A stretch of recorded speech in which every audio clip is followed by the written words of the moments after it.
In the summer of 1920, thousands of ordinary Americans lined up outside a small office in Boston, Massachusetts, each of them hoping to hand their life savings to a man they had never met before that year. He had promised them something almost too simple to believe. Give him your money for 90 days, and he would give you back 50% more. Double it in 6 months. For 8 extraordinary months, it actually worked. People got their money back, with interest, exactly as promised. Word spread like fire through Boston's immigrant communities and beyond.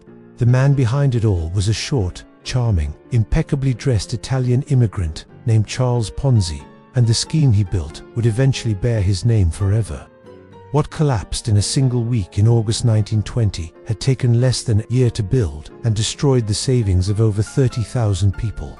This is the story of the original scheme, the one that started it all, and the psychology behind it that still works on people today. Welcome back to Plain English Guide. Today's story is one of the most important financial frauds in history, not just because of the damage it caused, but because of what it reveals about human psychology and the timeless appeal of easy money. This is the Charles Ponzi story. Let's get into it. Charles Ponzi was born in 1882 in Lugo, Italy.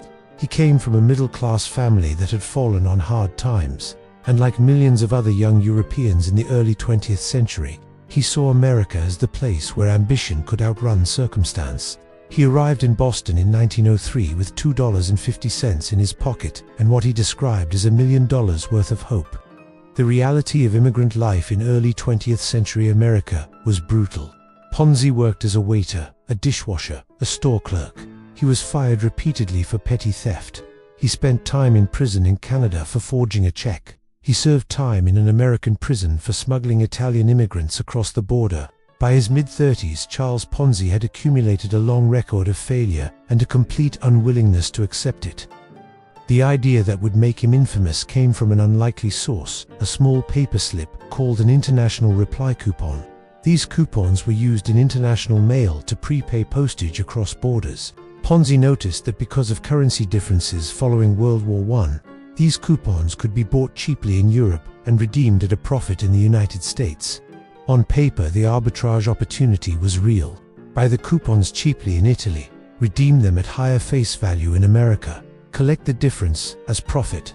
Ponzi wrote to contacts in Europe and confirmed the price discrepancy existed. What he failed to account for, or chose to ignore, was that the actual infrastructure needed to execute this at scale simply did not exist. But the pitch worked perfectly, even if the underlying business never would.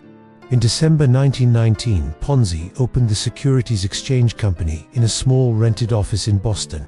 He began offering promissory notes, essentially IOUs that promised investors a 50% return in 45 days or 100% in 90 days. His first investors were friends and acquaintances from Boston's Italian immigrant community, who trusted him instinctively as one of their own. When the first investors got paid back exactly as promised, something powerful happened. They told everyone they knew, and those people told everyone they knew. By February 1920, Ponzi was taking in thousands of dollars a day. By March, tens of thousands. By the peak of the summer, he was collecting over $1 million a week from an ever-growing crowd of believers who had seen the proof with their own eyes. Here is what was actually happening. Ponzi was not buying postal reply coupons at any meaningful scale. The volumes required to generate the returns he was promising were logistically impossible. Investigators later calculated he would have needed to be processing 160 million coupons simultaneously at the height of his operation. The actual number in circulation globally was nowhere near that. What he was actually doing was paying old investors with money from new investors, nothing more. The scheme worked as long as new money kept flowing in faster than payouts went out. And because early investors genuinely received their returns, the word of mouth was real, making new money flow in faster than almost anyone anticipated. This self-reinforcing cycle is what every scheme bearing his name has exploited ever since. As the money poured in, Ponzi's lifestyle expanded to match his legend. He purchased a mansion in Lexington, Massachusetts. He bought a controlling interest in a bank. He wore imported suits, carried a gold-tipped cane, and traveled by chauffeured car. He employed dozens of agents working on commission to bring in new investors across Massachusetts and beyond. In the public eye, he had become living proof that his system worked. Boston newspapers called him a financial wizard. Ordinary working people, factory workers, teachers, janitors, were liquidating their savings and mortgaging their homes to invest with him. A Boston police officer invested his entire life savings. A local priest encouraged his congregation to participate. Everyone wanted in, and the more people got in, the more Ponzi needed new investors to pay the last ones. The beginning of the end came from a journalist named Clarence Barron, founder of what would eventually become the Wall Street Journal. In late July 1920, Barron published a simple mathematical analysis. To deliver the promised returns to all investors, Ponzi would need to have purchased 160 million international reply coupons. The total number in existence worldwide was around 27,000. The numbers simply did not add up. The article triggered an immediate bank run. Thousands of investors descended on Ponzi's office, demanding their money back simultaneously. For a few terrifying days, Ponzi personally appeared at the office, cheerful and calm, paying out investors in cash while shaking hands and posing for photographs. The performance of confidence bought him days, but the mathematics were irreversible. There was not enough money to pay everyone. Federal authorities moved in on August 12, 1920, less than 8 months after Ponzi had taken his first investment. He was arrested and charged with mail fraud. An audit of his books revealed a catastrophic gap. He had taken in approximately $15 million from over 30,000 investors. The actual assets available to pay them back were a fraction of that. Most investors lost everything they had put in. Ponzi served 3.5 years in federal prison before being released and immediately arrested again on state charges. He fought extradition, fled briefly to Florida, where he briefly ran another property scheme, was recaptured, served more time, and was ultimately deported to Italy in 1934 as a convicted felon.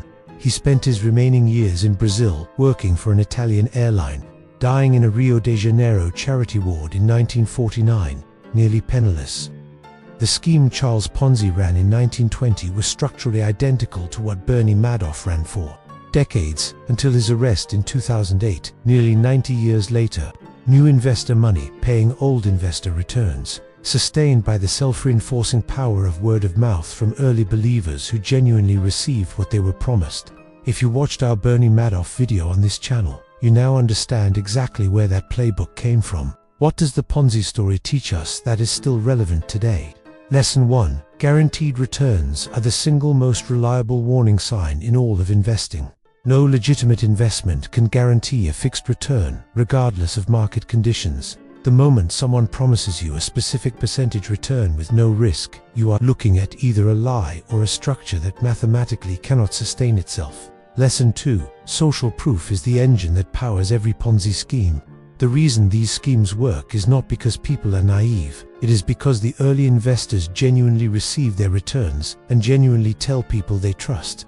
By the time the scheme collapses, the people who were defrauded most severely are often the ones who trusted their own community's lived experience over outside warnings. Charles Ponzi's name became a permanent part of the financial vocabulary. Every investment fraud that uses new money to pay old returns is now called by his name. A legacy he almost certainly never intended, but one that is entirely deserved.